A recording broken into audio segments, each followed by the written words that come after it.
Que se passe-t-il après la mort? Bien, c'est ce que nous allons voir dans cette vidéo. Bonjour, je m'appelle Catherine et je suis psycho-énergéticienne et médium. J'accompagne les personnes qui en font la demande à traverser les périodes difficiles du moment. Et pour cela, j'ai une approche un peu particulière. Avec leur accord, je contacte leur âme. Vous trouverez sur ma chaîne des vidéos traitant de ce sujet. Avant de continuer, merci de vous abonner à cette chaîne, je vous en serai vraiment reconnaissante. Alors tout d'abord, il est bon de rappeler que la mort intervient une fois que nous avons rendu le dernier souffle, c'est-à-dire une fois que notre âme a quitté notre corps.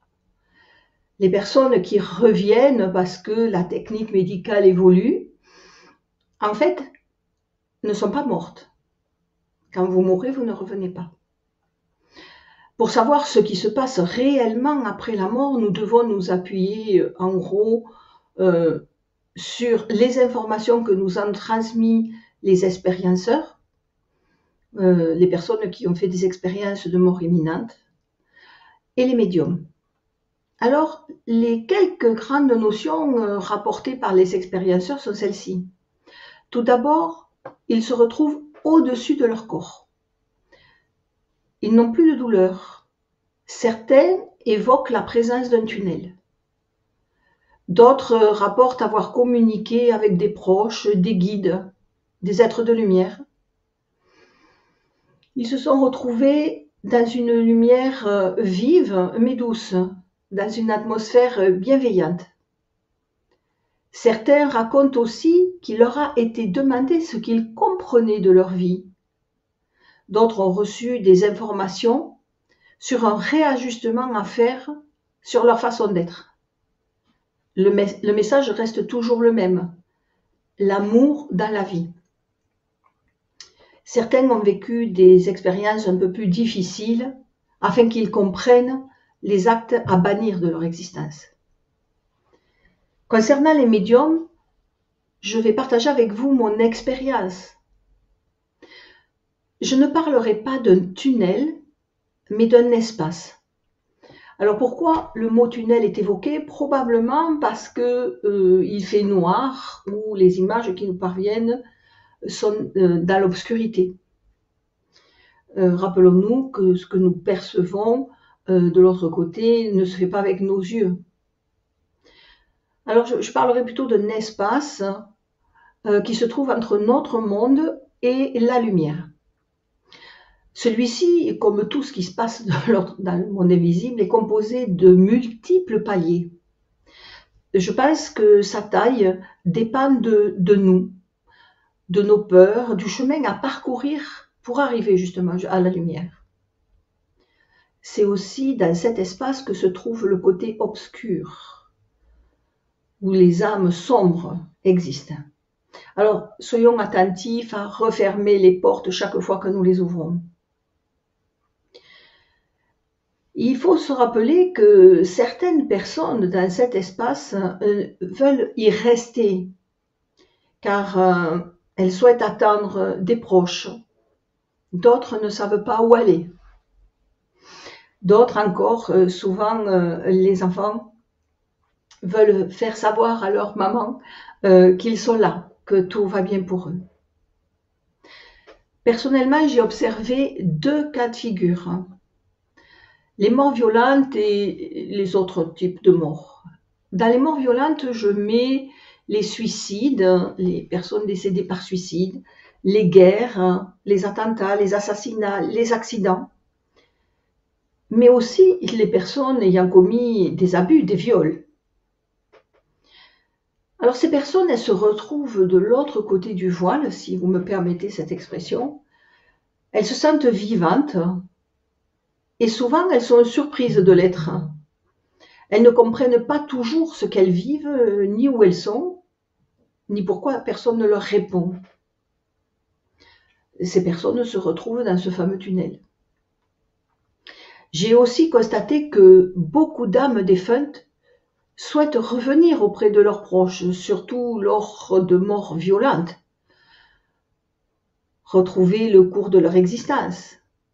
Mais ce n'est pas possible. Aussi, quand elles reviendront, sans être passées par la lumière, eh bien, le retour aura forcément lieu dans un autre temps, dans un autre corps.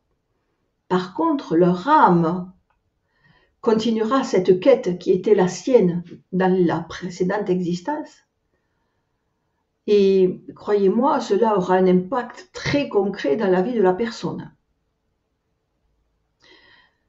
L'autre cause du départ, c'est les vieillesses, les maladies. Alors déjà, pour les maladies type Alzheimer, démence sénile, les personnes dans le coma, ces personnes ne passent pas par le tunnel, elles vont directement dans la lumière, dans un espace où elles seront accueillies, où elles vont pouvoir récupérer l'histoire de leur vie, ce qui s'est passé. Parce que l'âme, même si la personne était en vie, l'âme était trop loin, elle peut avoir été perturbée par ce vécu, donc on va tout lui redonner. Enfin, quand je dis eux, c'est pas moi, hein, ce sont les êtres de lumière. Pour autant, on peut raisonnablement se poser la question, est-il nécessaire de croire, hein, d'avoir une croyance quelconque pour aller dans la lumière? Moi, je répondrais différemment. Je dirais que votre âme, elle, sait que la lumière existe et elle, est-ce qu'elle sait par contre comment s'y rendre? Alors, si elle a déjà vécu des départs de l'incarnation terrestre, elle sait. Mais en fonction de ce qu'elle aura vécu, est-ce qu'elle se souviendra, est-ce qu'elle aura envie d'y retourner ou de revenir directement sur Terre? Alors, tout dépend du traumatisme vécu et je crois que d'abord, nos pensées, nos prières sont importantes pour guider ces âmes, pour qu'elles aillent à la lumière. Le processus de deuil que nous vivons, nous les vivants, est important pour nous, hein, ça nous protège, ça nous permet d'apprendre à vivre avec l'absence. C'est aussi important pour les personnes de l'autre côté. Ça ne veut pas dire qu'on s'attache à elles, qu'elles s'agrippent à nous, quoi que ce soit de cet ordre-là. Mais on leur donne l'énergie d'amour ou l'énergie de choses à régler aussi, pour qu'elles puissent avancer, qu'elles ne restent pas dans cet espace qui n'est quand même pas si confortable. Alors plus les personnes sont à l'aise avec leur vécu, plus elles se rapprochent de la lumière et moins il y a de danger pour elles.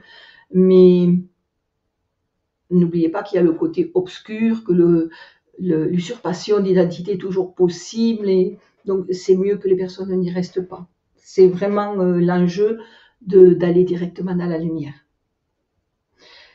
Alors voilà pour cette vidéo qui est très succincte, je le conçois. Je dirais qu'il est important de voir au cas par cas pour savoir où se trouve la personne, ce qui s'est passé, de l'accompagner, de lui permettre de réaliser ce qui s'est passé. Si vous avez eu des différends, d'abord essayez de les régler du temps du vivant, et parfois ce n'est pas possible.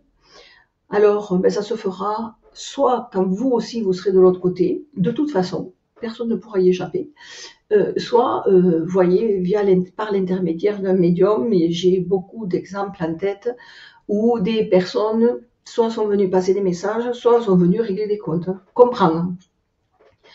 Alors, même si le désaccord était d'ordre financier, évidemment, pour celui qui est de l'autre côté, l'aspect financier n'a plus du tout d'importance, mais plutôt ce qui a de l'importance, c'est ce que ça a représenté pour lui dans son cœur meurtri. Si vous avez des questions, et je pense qu'il est raisonnable d'en avoir, et que vous le souhaitez, vous pouvez les laisser en commentaire et je répondrai volontiers. Je vous dis à bientôt pour une prochaine vidéo.